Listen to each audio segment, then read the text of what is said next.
जय हिंद, नमस्कार। मैं हूं आपका अपना के अवतार। आप देखना शुरू कर दिए हैं तेज रफ्तार। अभी होली का मौसम आ गया है और लोकसभा का चुनाव भी सर पे आ चुका है।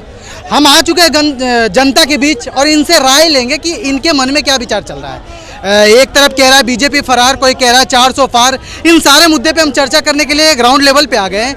ये सारे जो प्रोपगेंडे अपने मुंह से बना के लोग बैठ के बोल रहे हैं, लेकिन जनता क्या सोचता है हम इस पे आज विचार करेंगे। सबसे पहले स्वागत है सर हमारे। धन्यवाद। कहाँ से हैं सर आप? मैं फिलहाल बिहार का रहने वाला हूँ और मैं यहाँ पे गुड़गांव में विप्रो में काम कर रहा हूँ। अच्छा, तो आपके बिहार में क्या माहौल है सर? क्या लग रहा है कौन आने वाले हैं? नरेंद्र मोदी, ऑब्वियस। अच्छा, और उसका सबसे बड़ा रीजन, व्यक्तिगत रूप से मैं ना किसी सरकार का समर्थन करता हूँ ना विरोध करता हूँ। मैं समर्थन करता हूँ नीतियों का, चाहे वो नीति अच्छी कांग्रेस से लेकर के आए, चाहे वो नीति नरेंद्र मोदी लेकर के आए। लेकिन वर्तमान परिदृश्य में जो नीतियाँ नरेंद्र मोदी की है, कहीं ना कहीं कमोबेश हद से ज्यादा कांग्रेस से कहीं ना कहीं अधिक है वो। अच्छा, और अगर बात करें कांग्रेस की, मैं ये नहीं कहता हूँ कांग्रेस ने हमेशा काम नहीं किया। कांग्रेस ने काम किया। मैं कांग्रेस के काम को गिनाऊं तो अगर उन्होंने आरटी 2009, आरएमएसए राष्ट्रीय माध्यमिक शिक्षा अभियान 2010 वो कांग्रेस की देन है। वो हमारे भारत की शिक्षा व्यवस्था को उन्होंने बहुत बेहतर किया। लेकिन उसके बाद जब हम लोकसभा चुनाव में आते हैं, 14वीं लोकसभा, अगर मैं सही हूं तो 14वीं लोकसभा नरेंद्र मोदी पहली बार आते हैं 2014 के अंदर। जब वो भारत में आते हैं तो भारत की स्थिति ये होती है, हमारे सैन्य संगठन हमारे बहुत बेहतर है, लेकिन उनका नेतृत्व करता हमसे कमजोर है। सैन्य को चाहिए उनका नेतृत्व। और नीतियों की अगर बात करें तो उन्होंने योजना आयोग को बदल करके नीति आयोग किया। और योजना आयोग का जो पहले जो कोई चीफ होता था तो उसको बदल करके उन्होंने पदेन प्रधानमंत्री को उसका आयोग का अध्यक्ष बनाया। और वो नीति आयोग सीधा प्रधानमंत्री को रिपोर्ट करता है। और प्रधानमंत्री को रिपोर्ट होने वाली कोई भी चीज आज के समय में, जहां तक मैंने पढ़ा था किसी समाचार पत्र में, कि लगभग साउथ ब्लॉक दिल्ली से 30-40 IAS ऑफिसर को डिसमिस किया गया था। बशर्ते ये कि समय का पालन, नीतियों का समर्थन और जो नरेंद्र मोदी कर रहे हैं उनके कार्यशैली के अनुसार सारे पूरे देश में वो कार्य होना चाहिए। और उनकी नीतियां जो अभी भी आई है, जैसे किसानों के लिए प्रतिवर्ष 6000 का जो मुआवजा उन्हें मिलता है, किसानों को समर्थन मिल रहा है, वो हो गया। सैन्य संगठन को उन्होंने मजबूती दी। भारतीय सैन्य में नए नए आर्टिलरीज लाए हैं उन्होंने। और जो रसिया से 4S-400 का उन्होंने आयात किया है। और चाइना के साथ उन्होंने कूटनीति से चाइना को नीचे गिराया है। अभी वर्तमान में मुश्किल से, अगर मैं सही हूँ तो 3-4 दिन पहले की मैं समाचार बता रहा हूँ, जब व्लादिमीर पुतिन रूस में राष्ट्रपति बनकर के आते हैं तो रूस के राष्ट्रपति और यूक्रेन के राष्ट्रपति व्लादिमीर जेलेंस्की दोनों कॉल करके नरेंद्र मोदी से कहते हैं कि after you, if you will be PM in next term in 2024, please I am inviting to you, please come and please negotiate the war. हमारे बीच, हमारे युद्ध में समझौता कराने की आप बीच में मध्यस्थता करें। हम ये देख सकते हैं हमारा नेता कितना पावरफुल हो रहा है, हमारा भारत कितना पावरफुल हो रहा है। That's the point I am supporting to Narendra Modi. चलिए, आप सपोर्ट कर रहे हैं, अच्छे काम गिना दिए मोदी जी के, लेकिन विपक्ष का कहना है कि मोदी जी तानाशाही कर रहे हैं। तानाशाही का मतलब क्या होता है? विपक्ष को ये पता है जी।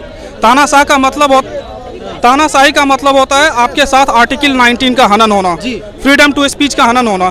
कहाँ पे हमें ये बता दें, अगर मैं आपके सामने मैंने नरेंद्र मोदी की कुछ बुराई कर दी या किसी नेता की मैंने बुराई कर दी, क्या आपने मुझे रोका? या कोई पुलिस आकर के मुझे रोक रही है? नहीं रोक रही है। फ्रीडम टू स्पीच मेरा है कि नहीं मेरे पास? If you have your freedom to speech then you are not able to say this is a dictatorship in India. अच्छा, डिक्टेटरशिप नहीं है इंडिया में। अच्छा। और डिक्टेटरशिप का मतलब है censorship. 1975 emergency, prime minister Indira Gandhi, that's a censorship of media. आप अगर अभी माइक लेकर के हमसे ग्राउंड पे आकर के रिपोर्ट पूछ रहे हैं, आप 1975 के अंदर में आप नहीं पूछ सकते थे क्योंकि मीडिया सेंसरशिप है। आपके पास सोशल मीडिया आप चला रहे हैं। अगर मैं जो भी इसको देख रहे हैं तो मैं अंकित अवस्थी का एक वीडियो रेफरेंस कोट करना चाहूंगा, वो आप बिल्कुल जाकर के देखें। अंकित अवस्थी वो RAS है राजस्थान के अंदर, और उनका वीडियो आप देखिए कि डिक्टेटरशिप होती क्या है, व्हाट इज डिक्टेटरशिप। ऐसे कुछ आकर के बोलते थे डिक्टेटरशिप, बिल्कुल बेसलेस बातें हैं, कोई डिक्टेटरशिप नहीं है। मैं बोल पा रहा हूँ, मैं घूम पा रहा हूँ, मैं आजादी से घूम रहा हूँ, खा रहा हूँ, पी रहा हूँ, मार्केटिंग कर रहा हूँ। आप मुझसे पूछ रहे हैं, मैं सवालों का जवाब दे रहा हूँ, कहाँ है डिक्टेटरशिप? मोदी जी के राज में लग रहा है लोकतंत्र खतरे में है, विपक्ष का आरोप है। नहीं, जो मूर्ख हैं उनके लिए लोकतंत्र खतरे में है। मूर्खों के लिए लोकतंत्र खतरे में है। अगर जो कह रहे हैं लोकतंत्र खतरे में, उन्हें सही से पता ही नहीं लोकतंत्र है क्या। अच्छा, लोकतंत्र है आप अपनी बात आजादी से पहुंचा पा रहे हैं कि नहीं पहुंचा पा रहे। आप बोल पा रहे हैं, मैं सुन पा रहा हूं, मैं बोल पा रहा हूं, आप सुन पा रहे हैं, आप अपने विचार रख पा रहे हैं, मैं अपने विचार रख पा रहा हूं, तो लोकतंत्र खतरे में कहाँ है?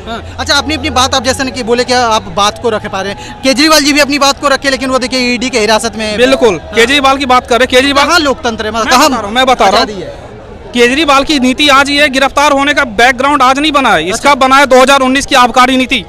सिर्फ हवा में बात करने से कुछ नहीं होती। ईडी ने ये कर दिया, सीबीआई ने ये कर दिया। 2019 की आबकारी नीति जिस समय आबकारी विभाग के मंत्री थे मनीष सिसोदिया जी, मनीष सिसोदिया जी थे, उसमें सत्येंद्र जैन साहब थे, उसमें हमारे केजरीवाल साहब भी थे। और जिस आप ईडी की बात कर रहे हैं, ईडी इसमें छोटा सा थोड़ा विषयांतर करना चाहूँगा।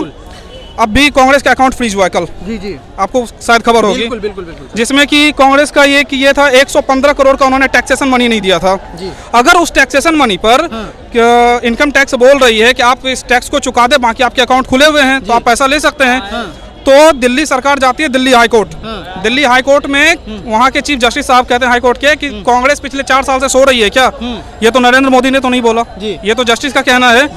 अगर उस पे आईटी बोल रही है इनकम टैक्स कि मैं आपने अगर यहाँ पे 115 करोड़ नहीं चुकाया, आप एक संस्था का राजनीतिक पार्टी छोड़ के एक संस्थागत विषय में आप जा रहे हैं, मैं 1994 से आपकी तहकीकात करूंगा। अगर 1994 से लेकर के 2024 यानी 30 वर्षों में अगर कुछ भी डिस्क्रिपेंसी दिखती है उसमें, अगर आईटी वहाँ से किसी को उठाती है तो फिर यह मोदी साहब डिक्टेटरशिप हो जाएंगे, लोकतंत्र खतरे में आ जाएगा। आपका क्या कहना है इस पे? आप बताइए। अच्छा, मैं आपसे एक सवाल करूंगा। पढ़े लिखे हैं, लग रहा है कहीं अच्छे काम करते हैं, आपको क्या लग रहा है 2014 के बाद देश में बेरोजगारी महंगाई बढ़ी है नहीं बढ़ी है? मैं सर मैं बता रहा हूँ डेटा। यूएन के बारे में जानते हैं?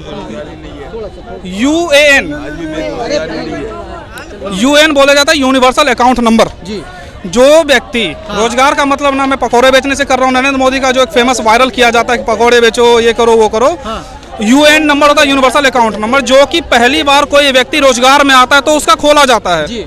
और उससे ईपीएफ, भारत सरकार में जो एम्प्लॉय प्रोविडेंट फंड ऑर्गेनाइजेशन में जो पैसे कट के जाते हैं, भविष्य निधि के लिए जाते हैं वो पैसे, उसमें ईपीएफओ के लिए जो पैसे जाते हैं साल 2014 26 मई 2014 से लेकर के फरवरी 2024 तक में 12.68 करोड़ यूएन नंबर जनरेट हुए हैं इंडिया में। दैट मीन्स है कि 12.68 करोड़ रुपए जो हैं कम से कम वेतन जो भारत सरकार की स्तर 1 की वेतन होती है 18,000 रुपए, ठीक है, और उसमें ईपीएफ कट करके 16,065 रुपए उसकी न्यूनतम वेतन होती है। और उस तरह से UN number 12.68 crore UN generate हुए, तो हम कह सकते हैं कि लगभग 13 करोड़ लोगों को रोजगार उन्हें सीधे सीधे तौर पर मिला है। अगर उन्होंने कहा कि मैं 2 करोड़ रोजगार प्रत्येक वर्ष देता हूं तो वहां पर वो फेल हुई है। बीजेपी 2 करोड़ रोजगार देने में तो फेल हुई, लेकिन 15 लाख भी बोले थे सर 15 लाख वो नहीं बोले थे, आप समझने की फेर है। उन्होंने बोला था, विपक्ष बोले 15 लाख। मैं बताता हूँ सर, मैं उनके बिल्कुल मैं उसका खंडन करता हूँ। वहाँ पे कहना है 15 लाख रुपए हमारे भारतीय नेताओं के स्विस बैंक में इतने पैसे जमा हैं, अगर वो पैसे वापस आ जाए तो 15 लाख प्रत्येक भारतीय को दिए जा सकते हैं। इसका ये मतलब नहीं कि मैं 15 लाख दे दूंगा। अगर कुछ उसका मतलब कोई निकाले कि मेरे अकाउंट में 15 लाख आ जाएंगे तो आप एकदम बिल्कुल एकदम दिग्भ्रमित व्यक्ति हैं। विपक्ष का बार बार आरोप लग रहा है कि बीजेपी हिंदू मुस्लिम और जातिवाद के चुनाव लड़ता है, मतलब जातिवाद की बातें करता है। सर देखिए, इस विषय पे बोलना नहीं चाहूँगा क्योंकि बहुत ही कम्युनल और सेंसिटिव मुद्दा होता है, लेकिन एक छोटा सा लाइन में कोट करूंगा। जब कांग्रेस की आती है वो हम कहते हैं कि बीजेपी हिंदू मुस्लिम करती है, बिल्कुल करती है, बिल्कुल उसमें कोई दौरा नहीं। कोई अगर कांग्रेस सिर्फ मुस्लिम करती है तो बीजेपी हिंदू मुस्लिम करती है तो क्या गलत है? और जब सीए की बात करते हो आप, हिंदू मुस्लिम की बात आएगी, सीए एनआरसी की बात आएगी। आज तक के पत्रकार है राहुल कमल जी और उसके सामने अमित शाह माननीय गृह मंत्री जी बैठे हैं, तो वहाँ पे ममता बनर्जी का आरोप था कि सीए नागरिकता वापस ले रही है, तो अमित शाह जी ने एकदम खुले मन से चुनौती दी कि ममता दीदी आए और एक भी उसमें से नोट जो उसमें खंड जारी करे हैं सीए के, एक भी खंड में ये बता दें कि नागरिकता छीनने का ये कानून है तो मैं नागरिकता बिल वापस कर देता हूँ। तो क्यों नहीं आते हैं सामने? वो तो कह रहे हैं कि हम ये लागू नहीं होने देंगे बंगाल में। वो कहने से क्या होता है सर, जब माननीय सर्वोच्च न्यायालय और केंद्र सर्वोच्च न्यायालय के पास कह सकते हैं Supreme Court is the custodian of our constitution, custodian है वो हमारी।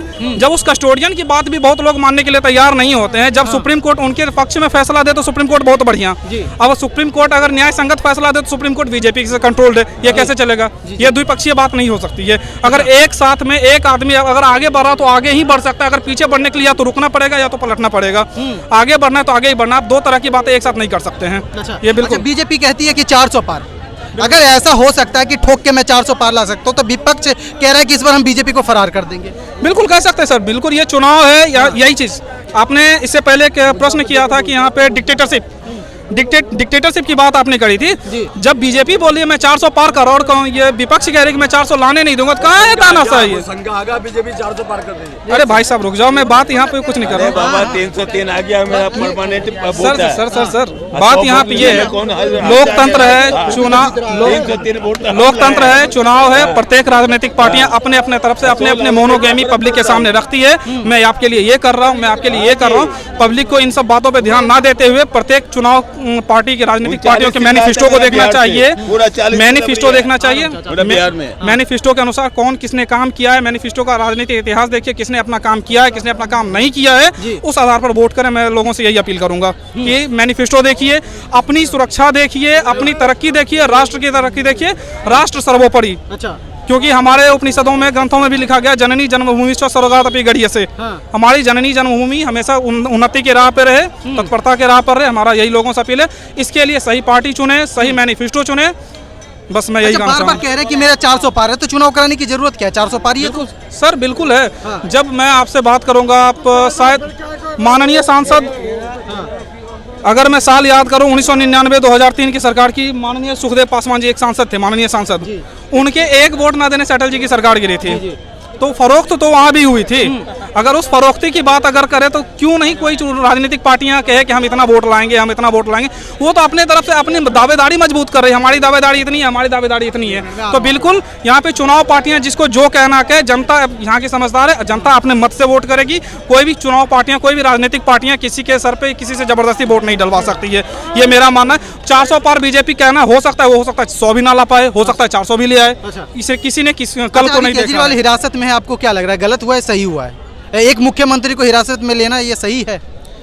अगर इस बात पे चर्चा किया जाए तो सही या गलत नीतियों पे निर्भर करता है। और ये आज गिरफ्तारी आज की नहीं है, यह गिरफ्तारी का बेस मैं पहले भी एक बार जिक्र कर चुका हूँ। हेमंत सोरेन भी क्या किए थे?